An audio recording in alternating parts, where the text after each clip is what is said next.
Bismillahirrahmanirrahim. Assalamu alaikum. Dear viewers, I am Dr. Nausheen Afshan and you are watching Dr. Nausheen Afshan YouTube. I hope that all of you would be fine and I am thankful to you for watching this video. To watch more videos, please subscribe my channel and press bell icon. So, our today's topic is postulates, or in other words, conditions for effective combination of atomic orbitals. For example hydrogen का case जैसे हमने पढ़ा था, hydrogen molecule के case में क्या था कि दोनों एटम्स सेम थे, तो इनको हम क्या कहते हैं, होमोन्यूक्लियर डायएटॉमिक मॉलिक्यूल और सिस्टम। होमोन्यूक्लियर क्यों?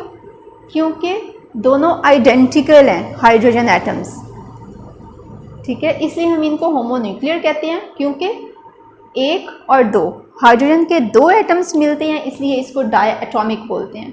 होमोन्यूक्लियर डायएटॉमिक सिस्टम में अगर हम देखें तो इनके जो एटॉमिक ऑर्बिटल्स हैं, ठीक है, उनकी एनर्जी लेवल सेम होना चाहिए। हम होमोन्यूक्लियर की अगर ना भी कंसीडर करें, let's say we say that is a heteronuclear.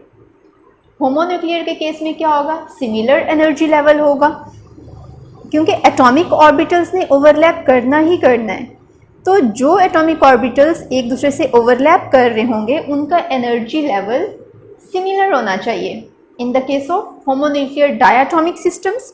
लेकिन अगर हम ये कहते हैं कि हाइड्रोजन हाइड्रोजन से नहीं मिल रहा बल्कि हाइड्रोजन फ्लोरीन के साथ अटैच होगा, ठीक है, तो फ्लोरीन के केस HF के केस में क्या होगा कि ये आइडेंटिकल तो ना हुए दोनों एटम्स, तो हम इन्हें कहेंगे हेट्रोन्यूक्लियर डायएटॉमिक मॉलिक्यूल्स। तो हेट्रोन्यूक्लियर केसेस में एनर्जी लेवल्स एटॉमिक ऑर्बिटल्स के कंपेरेबल होने चाहिए। The energy levels of atomic orbitals must be either similar or comparable in magnitude, ठीक है। फर्स्ट कंडीशन क्या आ गई कि एनर्जी लेवल या तो सिमिलर होगा या फिर कंपेरेबल इन मैग्नीट्यूड होगा।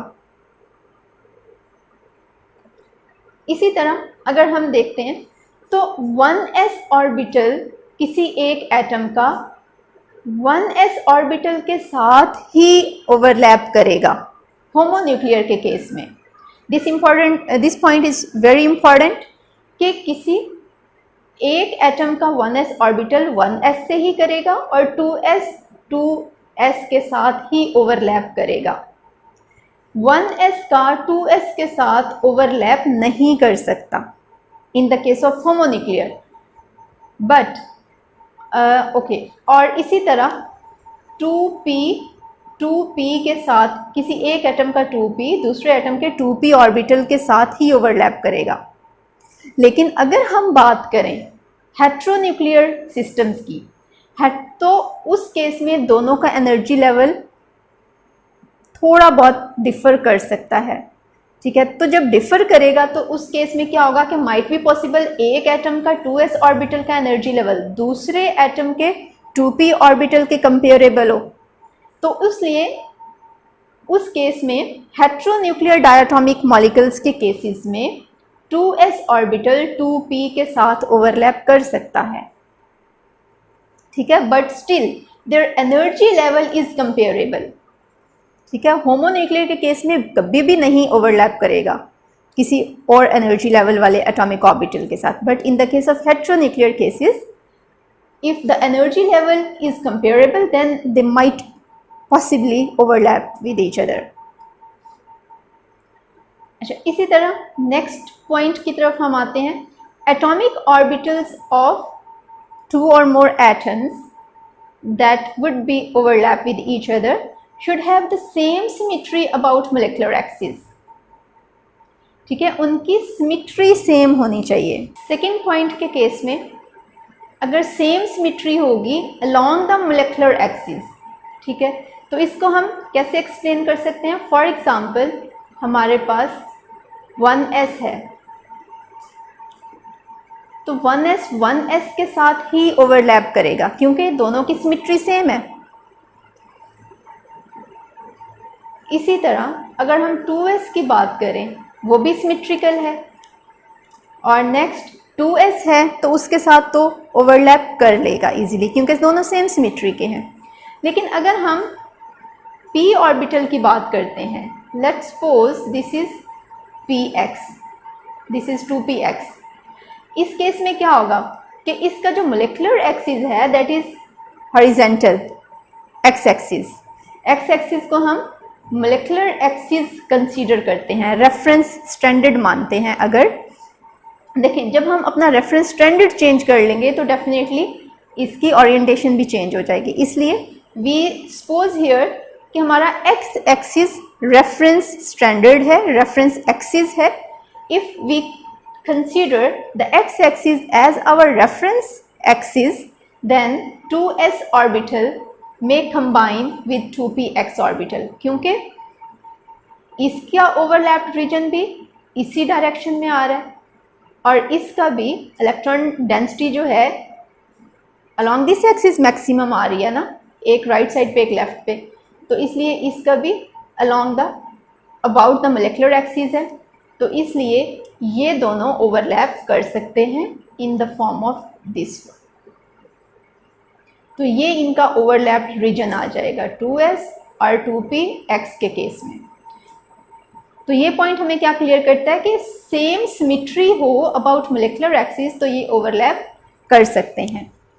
लेकिन इसी तरह अगर हम नेक्स्ट पॉइंट को देखते हैं कि 2px के अलावा 2py के साथ अगर हम इसको ओवरलैप करवाएं तो क्या सिचुएशन बनती है।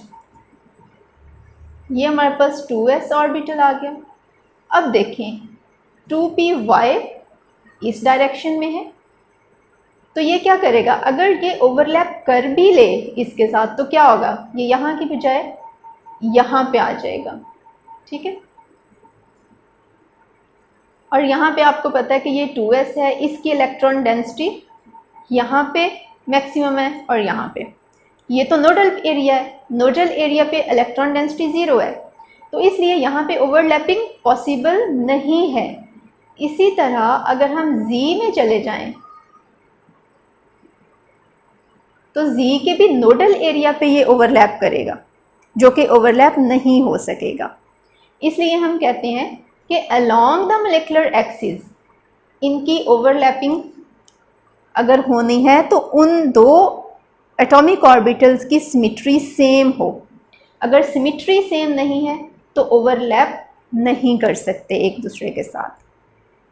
So this point indicates that s orbital overlaps with s, that is 1s with 1s, 2s with 2s, or if we consider the x-axis as our reference axis then 2s can also overlap with 2px। ठीक है, और जो orbitals overlap नहीं कर सकते एक दूसरे के साथ वो आ जाएंगे हमारे पास, that is s with 2py। ये ओवरलैप नहीं कर सकते, 2s एटॉमिक ऑर्बिटल कभी भी 2py और 2pz के साथ ओवरलैप नहीं करेगा। इसी तरह 2px 2py के साथ ओवरलैप नहीं करेगा और 2px 2pz के साथ भी ओवरलैप नहीं करेगा, एंड सिमिलरली 2py 2pz के साथ ओवरलैप नहीं कर सकता क्योंकि इनकी सिमेट्रीज डिफरेंट हो जाएंगी। इसी तरह 1s भी 2py और 2pz के साथ ओवरलैप नहीं कर सकेंगे। उसके बाद हमारा थर्ड पॉइंट आ जाता है, it indicates that the charge cloud must overlap the charge cloud of atomic orbitals। atomic orbitals में क्या होता है, इसमें इलेक्ट्रॉन्स हैं, किसी भी ऑर्बिटल में इलेक्ट्रॉन्स रिजाइड करते हैं ना, तो उसमें क्या होता है कि वो चार्ज क्लाउड या electrons must overlap one and other as much as possible। कि जो इनकी चार्ज डेंसिटी है वो एक दूसरे के साथ ओवरलैप करेगी। फॉर एग्जांपल अगर ये है आपके पास एटॉमिक ऑर्बिटल, तो इसके साथ दूसरा जो s ऑर्बिटल आएगा वो ओवरलैप करना चाहिए, और जितना ज़्यादा ये ओवरलैप्ड रीजन होगा उतना ही ज़्यादा स्ट्रॉन्ग बनेगा हमारा molecular orbital. Greater the overlapped region, more stable the molecular orbital. और जितना मोलिकुलर ऑर्बिटल स्टेबल होगा उतना ही उसका एनर्जी लेवल कम होगा। The more stable molecular orbital with least energy level, जितना स्टेबल होगा उतनी उसका एनर्जी लेवल कम होगा। और इस प्रिंसिपल को कहते हैं प्रिंसिपल ऑफ मैक्सिमम ओवरलैप। और जो पॉइंट सिमेट्री में आया था कि about the molecular axis same symmetry हो तो उनकी ओवरलैपिंग होगी, अगर सेम सिमेट्री नहीं है तो वो ओवरलैप नहीं कर सकते, उसको हम कहते हैं linear combination of atomic orbitals. और इस पॉइंट को हम ओवरलैप्ड वाले पॉइंट को हम कहेंगे प्रिंसिपल ऑफ मैक्सिमम ओवरलैप। इससे हमें किसी भी मॉलिक्यूल की स्टेबिलिटी का पता चलता है। और अगर हम मोलिकुलर ऑर्बिटल्स का एनर्जी लेवल सम अप करें,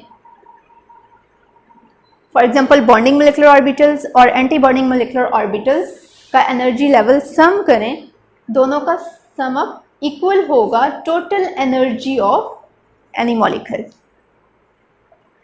उसके बाद फोर्थ पॉइंट हमारे पास आ जाता है कि हर इलेक्ट्रॉन की अपनी डेफिनेट स्पिन होगी, या तो वो क्लॉकवाइज रोटेट कर रहा होगा या फिर एंटी क्लॉकवाइज स्पिन कर रहा होगा। ठीक है, उनकी स्पिन या तो +1/2 होगी या -1/2, दैट इज इधर क्लॉकवाइज और एंटी क्लॉकवाइज। लेकिन हर दो इलेक्ट्रॉन्स का चारों क्वांटम नंबर सेम नहीं हो सकते, that is the Pauli's exclusion principle. The Pauli's exclusion principle is also satisfied कि अगर किसी मोलिकुलर ऑर्बिटल में 2 इलेक्ट्रॉन्स हैं तो उन दो के चारों क्वांटम नंबर्स सेम नहीं हो सकते। सो ये थी हमारे पास conditions for the effective combination of atomic orbitals in the case of molecular orbital theory. So next lectures में हम इनकी डिफरेंट एग्जाम्पल्स देखेंगे। Thank you very much for watching the video. Please subscribe my channel and press bell icon. अल्लाह हाफिज़।